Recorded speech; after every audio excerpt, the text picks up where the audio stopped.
Wifi news కి స్వాగతం. Cameraman లక్ష్మణ్తో పాం సత్యనారాయణ, వైఫై న్యూస్, జగిత్యాల. అర్హులందరికీ ఇందిరమ్మ ఇల్లు ఇవ్వాలి. జగిత్యాల పట్టణంలో నివసిస్తున్న అర్హులైన ప్రతి ఒక్కరికి ఇందిరమ్మ ఇల్లు ఇవ్వాలని మాజీ మంత్రి జీవన్ రెడ్డి ప్రజావాణిలో కలెక్టర్కు ఫిర్యాదు చేశారు. 2004లో కాంగ్రెస్ ప్రభుత్వం అధికారంలోకి వచ్చిన వెంటనే నిరుపేదలకు ఇల్లు నిర్మించాలనే ఉద్దేశంతో దాదాపు 80 గజాల విస్తీర్ణంలో నూకపల్లి అర్బన్ కాలనీలో ఇందిరమ్మ ఇళ్ల నిర్మాణాన్ని ప్రారంభించింది. ఆ తర్వాత జరిగిన పరిణామాల నేపథ్యంలో తెలంగాణ రాష్ట్రం విడిపోవడం, టీఆర్ఎస్ ప్రభుత్వం అధికారంలోకి వచ్చిన తర్వాత దాదాపు 2000 ఇందిరమ్మ ఇళ్లను కూల్చివేసి వాటి స్థానంలో 4520 డబుల్ బెడ్రూమ్లను నిర్మించారు. మిగతా 1614 ఇందిరమ్మ ఇండ్లు వివిధ దశల్లో ఉండగా వాటి నిర్మాణానికి 52 కోట్ల రూపాయలు అవసరమని కలెక్టర్ గారు నివేదించారు. కానీ డబుల్ బెడ్రూమ్ ఇళ్లకు మౌలిక సదుపాయాల కల్పన పేరుతో అందులో నుండి 100 ఇళ్లను తొలగించారు.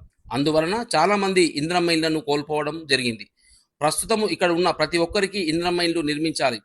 3500 డబుల్ బెడ్రూమ్ ఇళ్లకి కేవలం 500 మంది మాత్రమే ప్రస్తుతము నివాసం ఉంటున్నారని, మిగతా 3000 మంది ఎందుకు డబుల్ బెడ్రూమ్ ఇళ్లకు రావడం లేదని, వాళ్ళు నిజంగా అర్హులా కాదా అని అన్నారు.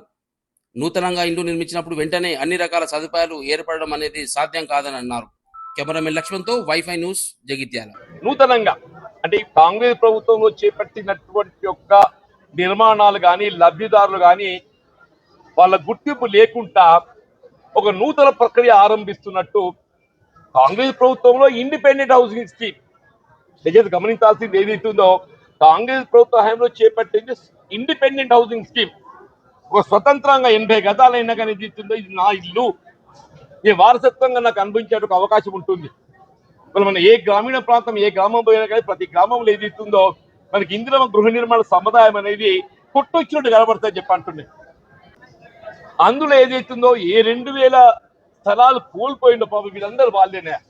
ఇప్పుడు ఇక్కడికి వచ్చిన వాళ్ళు ఏదైతుందో వీళ్ళంతా దాదాపు ఏదైతుందో ఈ డబుల్ బెడ్రూమ్ ఇళ్ల నిర్మాణ కార్యక్రమం చేపట్టడానికి వీళ్ళ మధ్యలో నిలిచిపోయినటువంటి ఒక నిర్మాణాలే కానీ ఖాళీ స్థలాలే కానీ ప్రభుత్వం తీసేసుకోవడంతో వీళ్ళందరూ ఎక్కడ లేని అనాథలైపోయారు. గడియ దశాబ్ద కాలం వీళ్ళు చెప్పుకుందామన్నా కానీ వాళ్ళు గోడు వినేవాళ్ళు లేకుండా అయిపోయారు. ప్రభుత్వ విధానానికి అనుగుణంగా అధికారులు పనిచేయాలి కాబట్టి వాళ్ళ గోడు వినేవాళ్ళు లేకుండా అయిపోయారు. అదృష్టం కొద్ది రాష్ట్రంలో ప్రభుత్వం కాంగ్రెస్ పార్టీ ప్రభుత్వం ఏర్పడటం వాళ్ళు కొంత ఏదైతుందో ఆశలు చిగురించినాయి.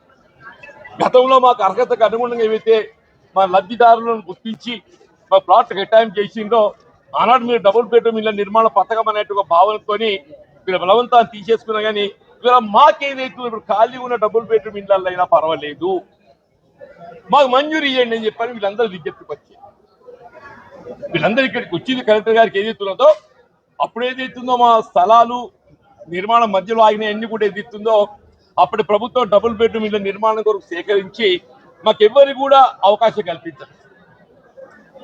ఒకటే కోరేది ఏంటంటే జిల్లా కలెక్టర్ గారిని మేము కోరింది ఏంటంటే మా కారణం మా అర్హత గుర్తించి మాకేదైతుందో మాకు ఇండ్లు కేటాయింపు చేసి స్థలాలు కేటాయింపు చేసి ఇవాళ కూడా మా అర్హత పరిశీలించండి.